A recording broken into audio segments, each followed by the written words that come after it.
Welcome back. Today, we're diving into a genuinely fascinating explainer of the multidimensional universe, specifically focusing on the framework laid out in Chapter 6 of The Eternal Law. If you've ever found yourself wondering how certain esoteric belief systems actually map out the cosmos, the soul, and all of human history, well, you are in the perfect place. So let's kick things off with a pretty massive question.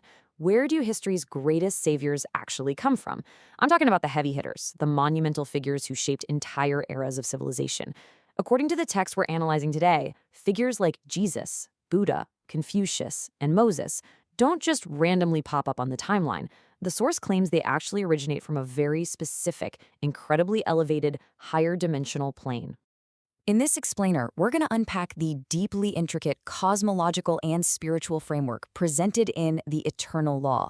Our goal today is to objectively map out its claims, taking what is a very complex, multi-layered spiritual topology and making it clear, structured, and easy for us to follow.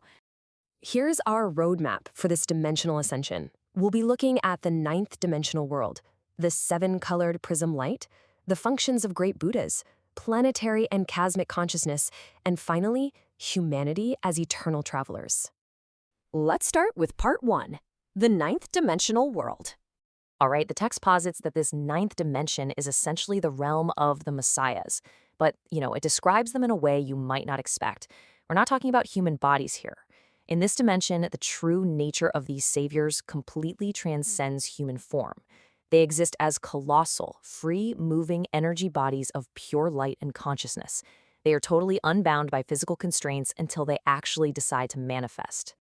And what's super interesting about this system is how the text claims these entities divide up the work. They don't just all show up on Earth at once. Instead, they manifest in precise cycles. We're talking thousands of years apart, specifically to build the foundational principles of human civilization. Depending on the era and what humanity really needs, they fulfill targeted roles. They're even capable of dividing or differentiating their massive energy to guide humanity without ever fully leaving their higher dimensional post. Pretty wild, right? Moving right along to part 2, the seven-colored prism light. This brings us to a brilliant visual metaphor the book uses to explain why we have so many different religions on Earth: the prism. You see, the text doesn't frame these diverse religions as competing truths. Not at all. Instead, it says they're just different frequencies of the exact same fundamental light. Imagine a single beam of pure light hitting a cosmic prism. It breaks apart into 7 distinct colors, and each color is perfectly tailored to the unique characteristics and needs of different cultures. This classification system is actually fascinating because it maps specific historical figures to these colored rays. The central golden ray of law and compassion, that's Shakyamuni Buddha. The white ray of love is Jesus Christ. The red ray of miracles is Moses. Confucius is over there managing the purple ray of order. And get this, Isaac Newton, yes, the gravity guy, is placed on this exact same tier, managing the silver ray of science and modernization. The green ray aligns with the harmony of nature, like Taoism and Shintoism. Oh, and as a quick aside not on the chart, the source also mentions a blue ray for philosophy, represented by figures like Zeus. It's like a giant cosmic organizational chart. Which leads perfectly into part 3, functions of great Buddhas. So how do all these monumental figures actually function together? Well, the source uses a striking biological analogy here. It compares Shakyamuni Buddha's systematic network of teachings to the blood vessels of a human body. Jesus Christ, on the other hand, acts as the pump of the heart, pulsing the vital blood of love out to all of humanity. They aren't competing, they're literally described as different, incredibly vital organs working together in the same spiritual body. Meanwhile, Confucius acts as the architect of social order. But Moses? Okay, the source makes a jaw-dropping claim here. Moses is apparently tasked with using his miraculous leadership to resolve a massive realm of hell, a hell with a history stretching back over 100 million years. Let that sink in. 100 million years. Each of these figures has an absolutely colossal mandate. All right, let's zoom way out for part 4, planetary and cosmic consciousness. We are now stepping completely beyond the human-adjacent realms. According to the book, the 10th dimension introduces planetary consciousnesses. These are vast entities that have never even possessed physical bodies. Locally, we have the sun consciousness, which actively promotes evolution. the moon consciousness, which governs grace and harmony, and the earth consciousness, acting as the ultimate nurturer of absolutely all living things. From there, the book lays out a mind-boggling dimensional ascension.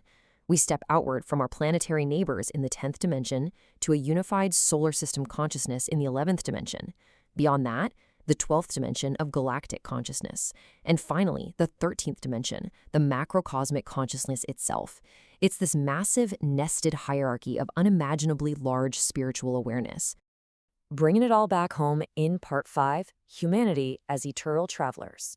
So, after zooming all the way out to the literal edges of the cosmos, the source brings the focus squarely back to you and me. It asserts that this entire staggering, multidimensional framework was constructed for one specific dual purpose: to drive spiritual evolution forward while simultaneously maintaining ultimate cosmic harmony. What does this mean for us?